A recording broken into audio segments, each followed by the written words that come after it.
Hello Internet. We're going to be doing something a wee bit different today, but it will seem very familiar because I want to talk about the first novel by the singular director David Cronenberg. The novel's consumed, and we'll dip a little bit into it without spoiling any of the plot, and then we'll probably touch upon some of his key films as well, because as you can imagine, if you're already a fan of Cronenberg's films, a lot of his themes and obsessions recur and are refined and re-explored over and over again throughout his film work, and this novel is no exception. So we'll be having a look at his novel first, and then some of the touchstone films that just occurred to me to talk about, depending on how long I decide to ramble, because I personally find this screenwriter and director to be one of the most fascinating and dissectable artists working in horror cinema today. And it could even be argued that he's no longer working in horror cinema, or it could be argued that he has almost single-handedly redefined what horror cinema is and can be. Infection, disease, mutilation or mutation. Consumed, then, by David Cronenberg. His first novel follows a couple of journalists, Nathan and Naomi, who are nominally in a relationship, but their lives and careers are so transient that they connect for the most part by email and Skype and online, because they're jetting all around the world. We're told that they have an apartment together in New York, but only ever seem to meet in layovers in hotels near airports and the like. And they conduct their relationship, as they do their lives, through the technology at hand to them, which not only enables them to do their jobs, but also enables them to see life through the lens of the internet, through Skype, through online journalism and technology and cameras. There's a lot of technological fetishism going on in this book. It might overwhelm you at first, all the brand naming and the like, but it settles down very quickly after that. It reminded me a lot of American Psycho by Bret Easton Ellis, and the almost fetishistic naming of brands and lists and face balms and moisturizers and cleansers that Patrick Bateman uses. These two guys are almost sexually involved with their obsession to consume and own this technology. And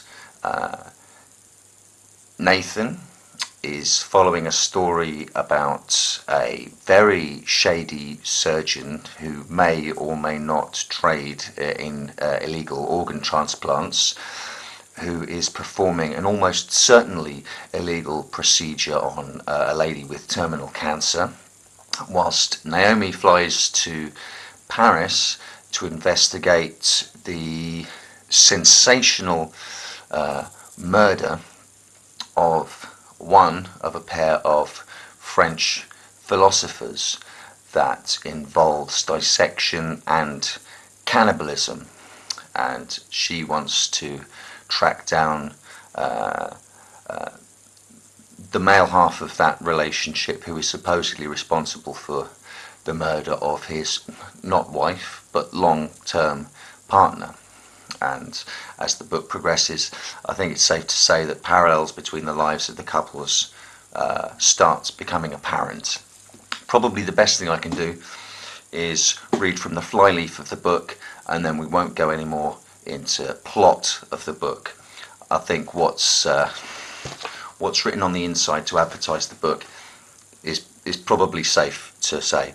Stylish and tech-obsessed Naomi and Nathan are lovers and competitors, nomadic freelancers in pursuit of sensation and depravity in the social media age. They encounter each other only in airport hotels and browser windows. Naomi is drawn to the headlines surrounding Celestine and Aristide Aristide, Marxist philosophers and sexual libertines. Celestine has been found dead and mutilated in her Paris apartment. Aristide, suspected of the killing, has disappeared. Her interest aroused, Naomi sets off in search of the truth about the disturbing mystery. Nathan, meanwhile, is in Budapest, photographing the work of a controversial surgeon, but after sleeping with one of his subjects, Nathan contracts a rare STD called Roify's. Determined to meet the doctor who identified the disease, Nathan comes across Roify's daughter, a young woman whose bizarre behaviour masks a devastating secret.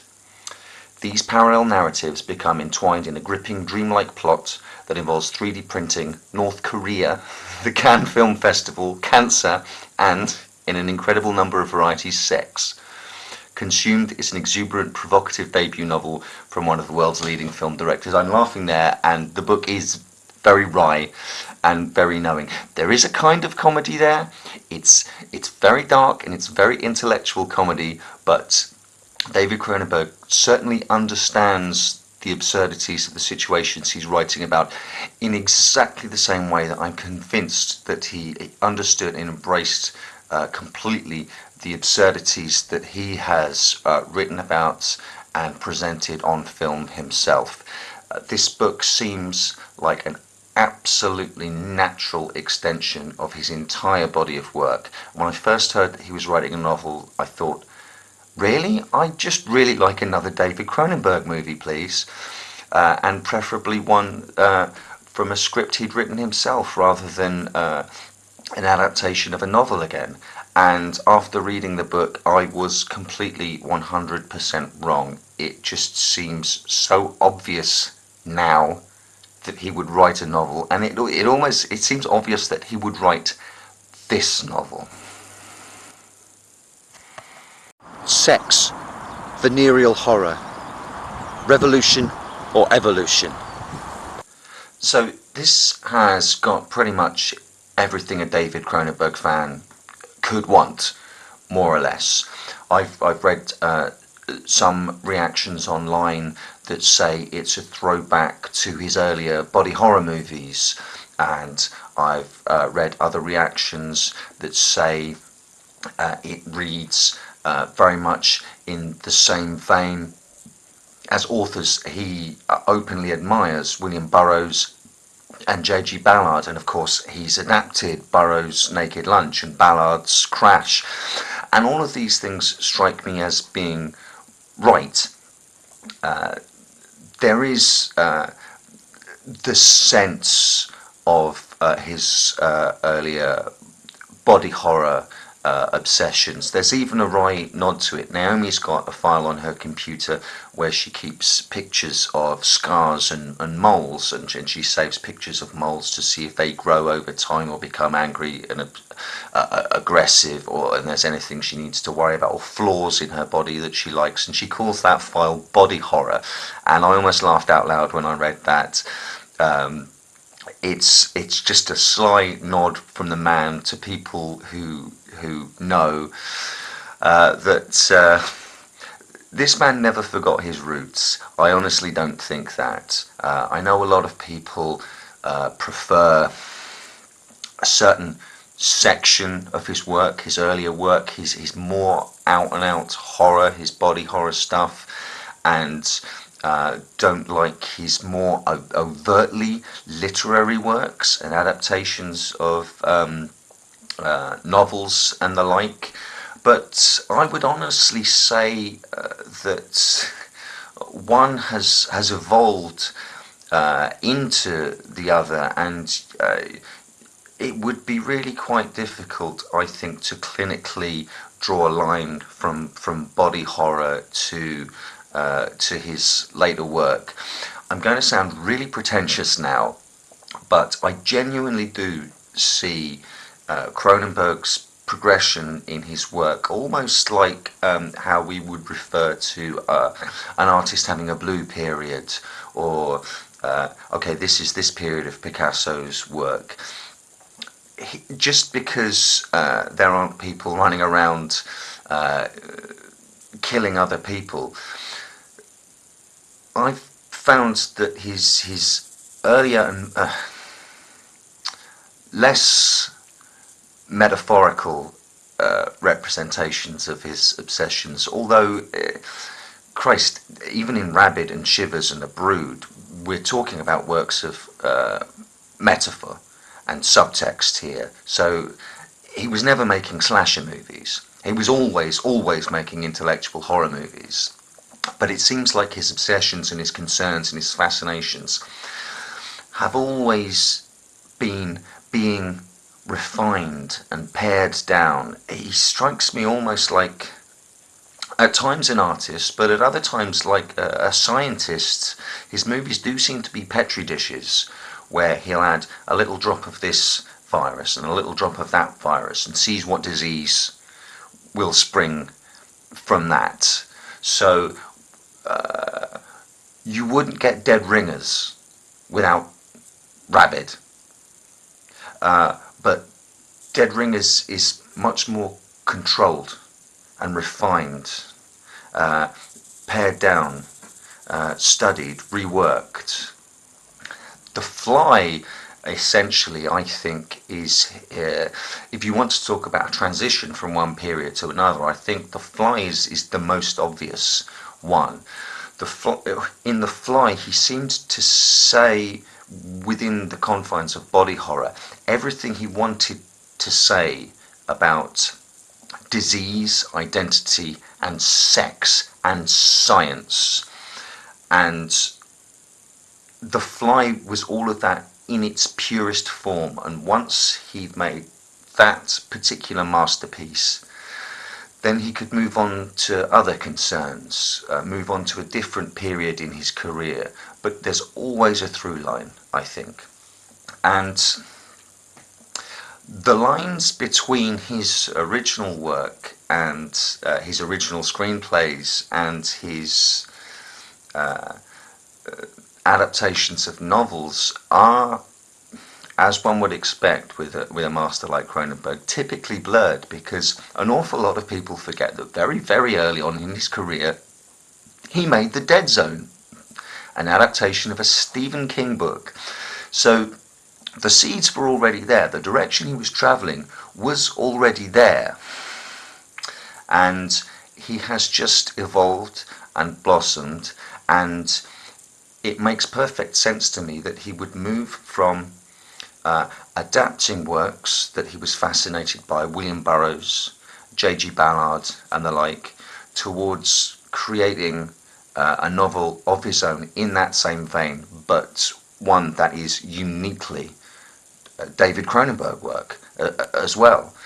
He takes all the elements, things that inspire him, things that he's created, things that he continually puzzles over, and now has put it in this new form. It seems perfectly reasonable now to see that he's moved from adapting other people's novels into then readapting all of those ideas out into a novel of his own. It's beautifully perverse in the most, and I mean that in the most affectionate way.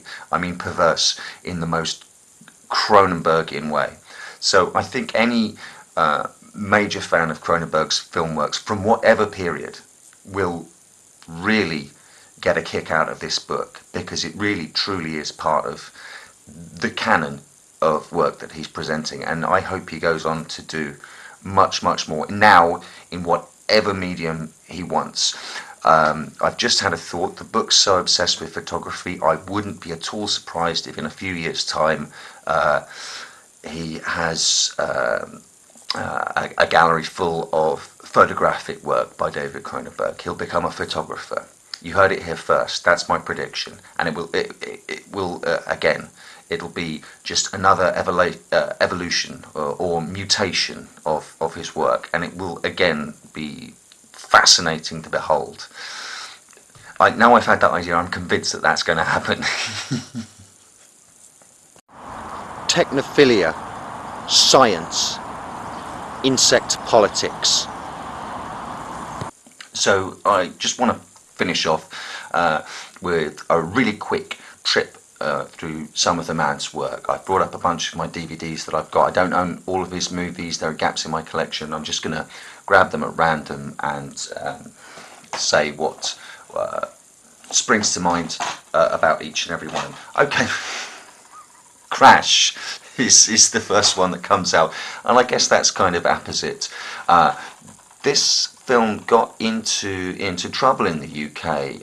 Was essentially banned. County councils have to give permission for films to be screened, or they can stop films being screened in cinemas. And such was the furore over this film that most councils up and down the land banned the screening of it without ever having seen the film. Crash is one of my absolute favourite David Cronenberg movies. I'm probably going to say this about all of them. Based on the J.G. Ballard book, this really goes deeply into his explorations of fetishistic sex and the eroticism of car crashes, people essentially getting turned on by car crashes, and the damage done to machine and the human body at the same time. It's a powerful film, weirdly sexual. It looks and feels like no other. It's got an absolutely stellar performance by James Spader in it, and it didn't deserve the criticism it got. It's actually a masterpiece. So let's go for the next big literary one, Naked Lunch. Famously a book that supposedly could not be filmed, so Cronenberg doesn't film it. It's almost a companion piece to Burroughs' book of The Naked Lunch. I saw he's doing a lot of press for Consumed, and you can catch some of the videos on YouTube. And in one of the most telling pieces of an interview, he says that in order to adapt a book, you have to betray the story. He completely understands that a novel and a film are two completely different mediums, and that in order to adapt a book for film, you have to completely betray it. So anyone expecting a film version of William Burroughs' book absolutely is not going to get it. They're absolutely going to get a David Cronenberg film, one of his weirdest, not immediately accessible to me, but after multiple viewings, I find it one of his most fascinating, especially when viewed hand in hand with having read Burroughs' book.